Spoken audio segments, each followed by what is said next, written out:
welcome to this video from LOF Clutches. Today we're going to show you how to fit the MT82 Extreme Spec output shaft. So first we'll have a look what's in the box. Firstly, the instructions, you won't need them because you're watching this video. Secondly, the one-piece output shaft. We designed it this way to prevent the wear. We'll go into detail a bit later. Secondly, the draw bolt with the Nord-Lock washers. That goes down the centre of the shaft. Next up, the two screw adapters.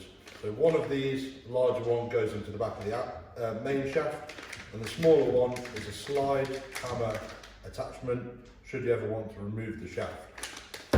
Finally, two OEM seals. Firstly, the gearbox rear main oil seal, and secondly, the transfer box input seal. So, next up, we want to show you why we've made the solid one-piece shaft.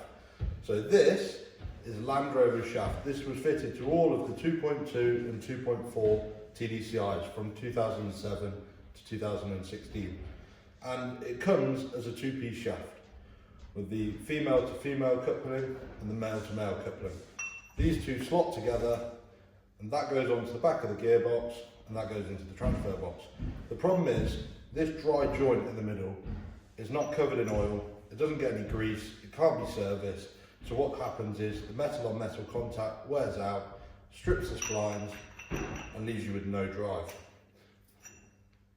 So, what we did was made it completely solid, completely flush on this end, so it draws onto the back of the gearbox, holds it perfectly square, and removes the joint completely, meaning that it can't fail. Next bit, removal of the old unit. I'm not going to tell you how to take the transfer box off, that's easy enough, you'll probably find a video on YouTube. So, when you've got the transfer box off, you will end up with this. If you're lucky, it will come out as part of the transfer box if it's really worn. If not, it will be in the back of the coupling. So, the way you dismantle this is using a slide hammer in the end of here to pull this out, leaving this clip so that comes out. So firstly you remove that.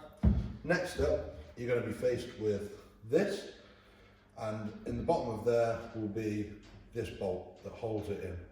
So you're going to need a 30mm socket, and you're going to undo that. We suggest using an impact gun, it's probably the easiest way. And you can hold the cup like that, normally just with a rag, hold the cup, impact gun it off, and that will be removed. Next, you'll find that the spline here is very tight, so it won't just pull off. So what we recommend, although it did then, what we'll recommend is using a puller. Normally we use this hydraulic puller, 10 tons, off eBay, 50 quid, or you might already have one, something similar, and that makes it really easy to take that off of the back of the gearbox. Right, so fitting video. Let's get it back together. So after you've removed everything else, what you'll be left with is the main shaft like that, sticking out the back of your gearbox. So, step one, you need to change the gearbox seal.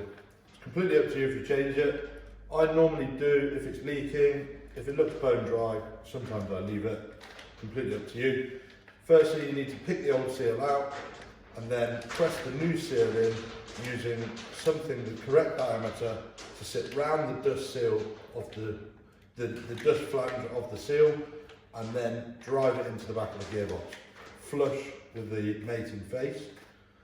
So once you've installed that, then it's time to take the one-piece output shaft, and what I'd start by doing is priming the seal land with a smear of oil, and also with a smear of oil or grease, and then next I would smear a small amount of grease onto the splines inside the shaft. Not too much that it would hydraulic and stop it from bottoming out, just a small smear to help it slide on. Then you need to take your adapter shaft, which looks like this one, which should have a 22mm head, and you want to apply some Loctite to the threads, other brands are available, and then wind it in to the back of the gearbox shaft.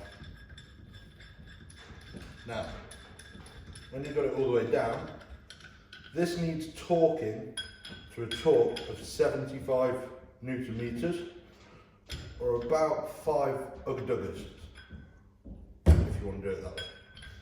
So, once you've got that installed onto there, it holds nothing on yet, torqued it down. The next thing to do is take your pre-greased solid output shaft and slide it onto the back of your gearbox shaft. Now, it won't always go on that easily. So, what we suggest is a copper or fibre mallet to knock the shaft onto the end, making sure not to damage the end. You can also use a block of wood and a normal hammer, however you want to do it, just don't damage anything, don't damage any of the seals.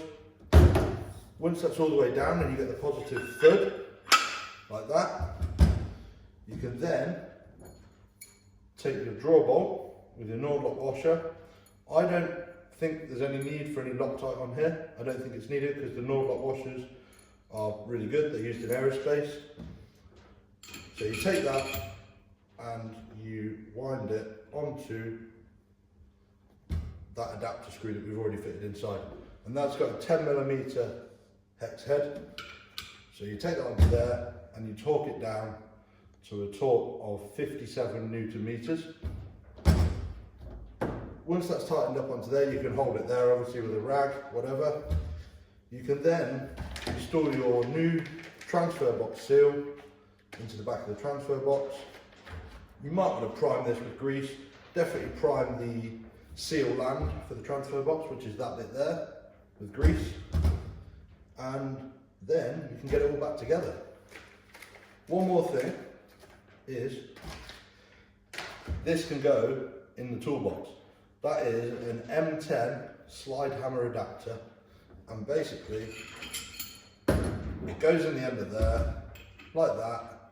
So if you ever want to take the shaft off, all you've got to do is put a slide hammer in there and slide hammer it off. So that was just a nice way of getting it off, so you weren't left thinking, how am I going to get it off? So keep that in the toolbox. Whatever you do, don't fit it to the shaft. And then, job done. Throw the transfer box back on and leave us a review on the Facebook page or on Google.